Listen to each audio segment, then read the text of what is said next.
y a ce super bouquin de Laurence Cosset, La Grande Arche. J'imagine que c'est d'abord cette lecture où tu as découvert le personnage ou tu le connaissais avant? Non, non, non, j'ai découvert cette histoire et surtout ce personnage que je trouvais hautement romanesque en lisant le livre. Et c'est seulement en lisant le livre que je me suis rendu compte qu'effectivement, on connaît tous la Grande Arche, mais je pense que personne ne sait qui est l'architecte de la Grande Arche, qui est une anomalie si on compare avec les autres bâtiments de cette époque, ou les bâtiments modernes ou emblématiques. Et ça m'a intéressé parce que ce personnage dans le livre était un point aveugle du livre. Il y avait très peu d'éléments sur lui parce qu'il est arrivé, il était inconnu du fait que même au Danemark, il n'était pas connu, il était seulement prof. Et quand il est mort en cours de route, on a très très peu d'éléments sur lui. Et dans le livre aussi, elle a réussi à recueillir très peu de choses parce que c'est quelqu'un qui est resté secret jusqu'au bout et sa femme non plus n'a jamais parlé. Donc c'était un peu un point aveugle du livre et le fait qu'il y ait un mystère autour de lui, ça donnait d'autant plus envie de construire le film exclusivement, enfin, ouais, en centrant le film sur ce personnage. Et tu as, à part ce livre, tu as fait des études d'architecture, je crois? Non, non, j'ai pas fait d'études d'architecture, mais j'ai gagné ma vie pendant plus de 10 ans en faisant des films d'architecture. J'ai essayé de faire des films de cinéma, mais au début on gagne pas d'argent, on fait des courts-métrages, on fait ce qu'on peut. Et donc j'ai gagné ma vie en fait en faisant des films essentiellement pour la Cité de l'Architecture et pour le Pavillon de l'Arsenal, qui sont deux musées à Paris. Et j'ai un peu par hasard au départ, j'étais pas un spécialiste du sujet, mais j'en ai fait un, puis encore un, puis encore un. Mais voilà, mais je suis pas architecte, j'ai pas de formation d'architecte, et je disais toujours aux architectes qui avaient forcément un discours de spécialiste quand ils s'exprimaient, qu'il fallait que je comprenne alors que je suis pas architecte. Voilà. Mais ça m'intéressait, c'est certain, mais pendant très longtemps, ce que j'avais le plus filmé et de très loin, c'était des architectes et des bâtiments, beaucoup plus que des acteurs. Tu as présenté récemment ton film à Deauville, à la grand-messe des exploitants. C'est une réunion de tous les exploitants de France, et Stéphane était là. Et tu as très bien parlé de ton film et tu as dit comment rendre sexy un sujet comme ça, qui a priori n'est pas très sexy.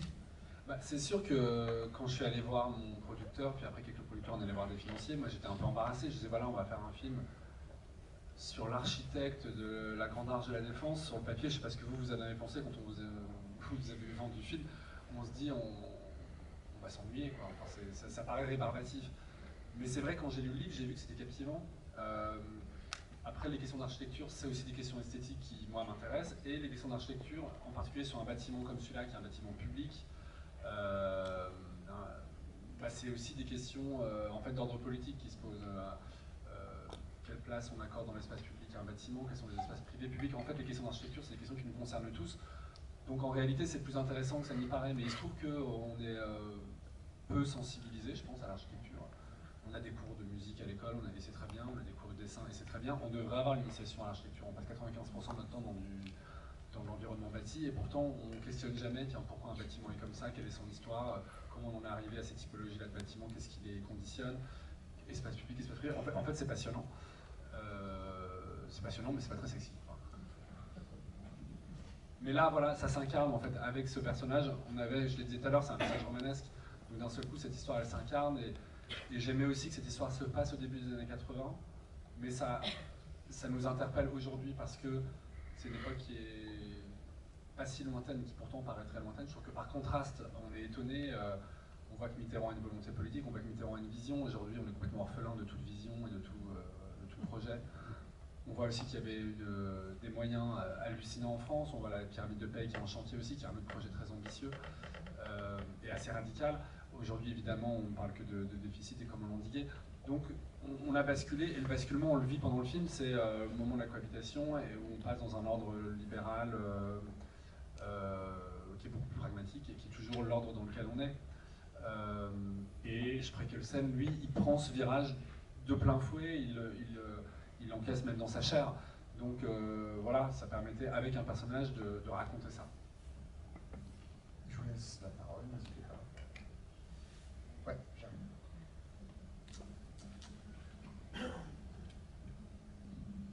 Bonsoir, je vous remercie pour ce film enthousiasmant. Ça faisait très longtemps que je n'avais pas vu un film comme ça.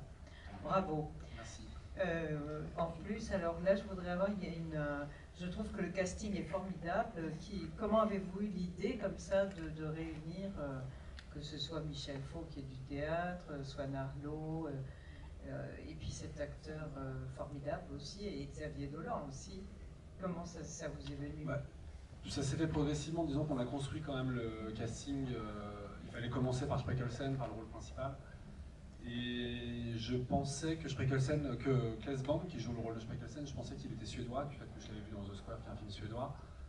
Et nous, on cherchait un danois, parce que Spreckelsen était danois, et qu'on avait des coproducteurs danois, donc il fallait à tout prix un danois. Et quand j'ai su qu'il était danois, en fait, je l'ai rencontré. Là, j'ai découvert qu'il était très très grand, et j'ai vu une aubaine. Je me suis dit, en fait, c'est une chance, parce que c'est quand même l'histoire d'un type qui n'arrive pas à rencontrer ses interlocuteurs parisiens, qui n'arrive pas il y a constamment un décalage entre les uns et les autres. Il est constamment en décalage avec ceux avec lesquels il est amené à collaborer. Lui, physiquement, il portait ça. Quoi. Physiquement, il est déjà à une autre échelle, donc je me suis dit, tiens, ça va être...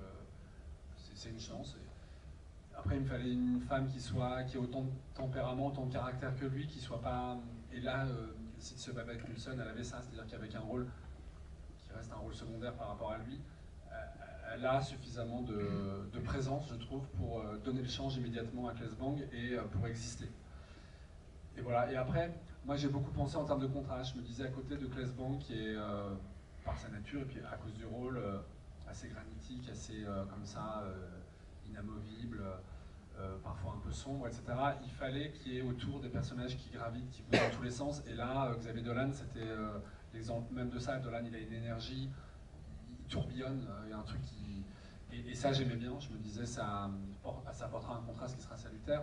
Ce contraste crée aussi de l'humour, d'ailleurs. Moi, j'aimais bien me dire que cette histoire, elle a quelque chose du buesque, et puis ça raconte un truc de notre condition d'être humain. On essaye de faire de notre mieux, puis on se prend tout le temps les pieds dans le tapis. Là, ils se prennent les pieds dans le tapis quand même collectivement, et en tout cas dans une certaine mesure. Et ça peut être drôle. C'est un type qui vient du Danemark et qui découvre ses usages si latins ou si français, si parisiens en tout cas, ça le déroute, et se rencontre des gens crée quelque chose de drôle. Et les acteurs pouvaient apporter ça aussi parce qu'ils n'étaient pas dans les mêmes registres. Et donc Subidon, qui est joué par Dolan, ça répondait à ça. Michel Faux aussi. Michel Faux, dès l'écriture, je voulais que ce soit lui. J'avais l'intuition qu'il avait l'intelligence pour jouer ce rôle et qu'il aurait une idée. Je ne savais pas laquelle, mais je savais qu'il fallait avoir une idée. Je ne voulais pas qu'on fasse une imitation de Mitterrand, lui non plus. Je ne voulais pas qu'on fasse une parodie non plus de Mitterrand. Il fallait faire une évocation. Et je trouve qu'il a trouvé ça, Michel Faux, c'est-à-dire qu'il n'a pas joué la ressemblance du tout. Et pourtant, on voit Mitterrand où il a trouvé quelque chose dans le rapport à l'autre, dans la distance, dans une forme de componction d'énergie, un truc d'aura en tout cas qui était celle de Mitterrand, enfin je trouve. Et voilà. Et Swan Arlo, je voulais un type qui soit aussi sincère et aussi investi que Spreckelsen, mais dans un autre registre. Je trouvais que Swan, il a ça, il a un truc de sincérité. Et puis Swan, il est rapide aussi. Je voulais quelqu'un à côté de Spreckelsen qui est très réfléchi. Je voulais un homme d'action, puisque Andreu, lui, c'est l'architecte qui réussit à se confronter au réel et à trouver des solutions dans le réel et qui a l'habitude de construire. C'est un homme d'action. Je trouvais que Swan, il pouvait avoir ce truc très pragmatique qui marcherait bien. Et puis après, faire un film, c'est aussi... quand on fait le casting, il y a aussi une histoire de désir. On a envie, moi j'aime beaucoup cet acteur, donc j'avais envie de faire quelque chose avec lui. J'avais l'impression qu'il pourrait jouer ce rôle. Voilà, je crois que j'ai répondu pour à peu près tous les acteurs principaux. Merci beaucoup. Il y a Michel Esco aussi. Il y a Michel Esco. Alors ça, l'idée, elle est venue pendant le tournage, et il est très bien, Michel Esco, donc il joue le personnage de Leloup, qui dans la vraie vie s'appelait Pellegrin. Ça, c'est... Michel Esco, c'est quand même un acteur qui est identifié, etc. C'est toujours gênant d'aller voir un acteur pour lui dire j'ai une seule scène à te proposer. Mais c'est vrai que c'est une très belle scène, je trouve. Oui. C'est un moment hyper important, parce que c'est un moment où je pense qu'on s'attache aussi à Spreckelsen parce qu'on voit qu'il est intègre à ce moment-là. Et on voit enfin, c'est un dilemme qui lui est posé là. Donc c'est une belle scène, donc Michel Esco l'a faite, et je trouvais que Michel Esco, j'y croyais totalement pour qu'il joue ce... On se situe quand même dans des... c'est toujours une forme d'élite qu'on voit, parce qu'on est dans les sphères du pouvoir. Donc il fallait des acteurs qui soient quand même assez à l'aise avec ces registres de langue-là. C'est des gens... il fallait des acteurs qui aient une forme d'intelligence, on va dire. Et ils avaient ça. Xavier Dolan, par exemple, tout Québécois qu'il est, il a un art de manipuler la langue française qui qui est manifeste. Il a un vrai appétit, une vraie gourmandise à jouer avec les mots et il a le sens de la langue. Et c'était important pour un rôle comme le sien. Et Michel Lescaut, c'est pareil. Michel Lescaut, pouvait jouer comme ça un homme de pouvoir parce qu'aussi il est à l'aise avec la langue. Tu disais que Laurence Cossat a eu des difficultés à cerner ce personnage, à trouver des infos surtout sur lui. Comment toi tu as comblé les trous, je n'ai pas vraiment comblé les trous. Moi, je me suis dit, j'ai exploré le mystère, mais je me suis dit, le film ne va pas l'essorer, quoi. Je pense que le mystère reste quand même entier. Donc après, j'ai quand même recueilli des informations, j'avais le livre, et puis je me suis, à un moment, on fait une proposition. On interprète ce personnage tel que nous on l'imagine, et puis on fait une proposition, puis ça se complète aussi avec ce que l'acteur apporte. Voilà comment je l'ai construit. Là où j'ai le plus à inventer, c'est pour le personnage féminin, parce que le personnage féminin, on n'avait strictement rien sur elle, elle est toujours vivante. Elle a 98 ans, mais elle ne veut pas parler, elle a refusé, Laurence Cossat n'a pas réussi à l'approcher non plus, donc c'est impossible. Il se trouve que tous les témoins de l'époque racontaient que Spreckelsen était toujours accompagné de sa femme. Personne n'a jamais vu Spreckelsen sans sa femme. Et moi, je parlais tout à l'heure des films d'architecture que je faisais. Souvent, j'ai interviewé des architectes et il y avait une figure récurrente, surtout chez ceux qui étaient un peu plus âgés. Les architectes, il était pas rare de les voir avec une femme. Alors parfois c'était leur femme, parfois c'était une collaboratrice, mais de très très longue date. Et je voyais bien que si elle n'était pas là, l'architecte était perdu, voire l'architecte tombait, quoi. Mais c'était toujours les hommes dans la lumière, c'est toujours les architectes qui étaient starifiés. Et à cette époque-là, effectivement, toutes les positions de pouvoir étaient occupées par des hommes, et c'est les hommes qui étaient mis en lumière. Mais je me suis dit, voilà, il faut qu'on voit que dans l'intimité, elle joue un rôle, et un rôle important. Donc j'ai construit ce personnage en me référant à ce que je vous ai dit là, et en disant qu'en plus, elle était souvent là, c'est qu'elle peut probablement jouer un rôle. Et voilà, je me suis figuré qu'elle était comme ça, mais je pense qu'elle n'était pas comme ça, même je sais qu'elle n'était pas comme ça en vrai, finalement. Oui. Bonsoir, donc déjà bravo pour ce film que j'ai adoré. Il y a beaucoup de reconstitutions de la ville de Paris de cette époque-là. Comment vous avez fait, en gros techniquement, pour qu'on ait l'impression d'assister à la construction de l'Arche, à la construction de la pyramide? C'est fou. Ouais, il y avait effectivement deux défis. Reconstituer l'époque dans Paris, et ça, la régisseuse en chef du film pourra vous en parler aussi bien que moi. C'est des demandes d'autorisation qui sont compliquées, mais qui sont possibles. Donc on a tourné sur les Champs-Élysées, par exemple, qui était un peu l'acmé du tournage, on va dire. On a tourné à l'Élysée, on a tourné à la préfecture de Versailles, à la préfecture des Hauts-de-Seine. Donc on a accédé comme ça à tous ces lieux. C'était très contraint, on n'avait que des temps courts pour y aller, ça coûtait un peu cher, mais on a pu le faire. Et c'est des lieux qui quand même n'ont pas beaucoup changé. C'est des lieux patrimoniaux. Donc là, les interventions qu'on doit faire en déco pour figurer les années 80 ne sont pas énormes. Avec une voiture d'époque et 3 costumes, on y arrive, quoi. Après, l'autre énorme enjeu, c'était le chantier. Et notamment, comment rendre compte de l'échelle de ce chantier. C'est l'histoire d'un type qui est pris de vertige devant l'immensité de son projet, qui n'a jamais connu cette échelle-là de chantier. Donc il fallait qu'on éprouve ce gigantisme. Donc moi, je voulais des plans larges. Et on ne pouvait pas reconstituer ça, on ne pouvait pas accéder à un chantier qui ressemblerait à l'Arche, on ne pouvait pas numériquement le refabriquer, et puis moi ça m'intéressait pas beaucoup. Mais donc on ne savait pas comment faire, en gros, on était mal.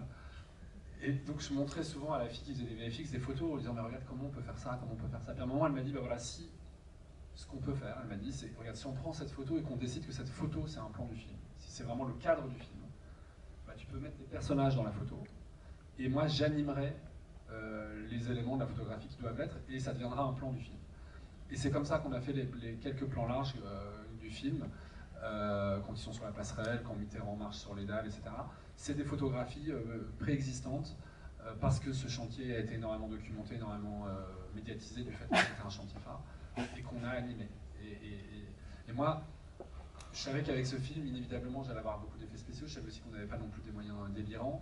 Et ça m'effrayait un peu parce que je me disais ça va être technique, etc. Et en fait, ce travail, il a été finalement assez poétique, avec une nouvelle collaboratrice que je ne connaissais pas en charge des VFX, et c'était passionnant.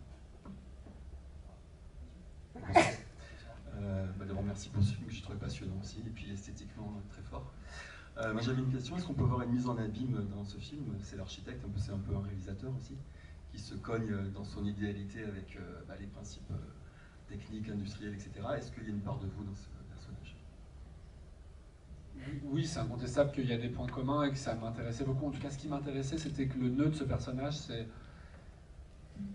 un architecte, il a une idée, et puis il faut que cette idée, elle s'incarne dans le réel, qu'elle puisse s'exprimer dans le réel. Et cette tension-là entre l'idée et les principes de réalité qui viennent l'entraver, je trouve ça passionnant. Et effectivement, quand on fait un film, c'est la même chose. Après, un film aussi, ça a de commun avec une œuvre architecturale d'être une œuvre collective.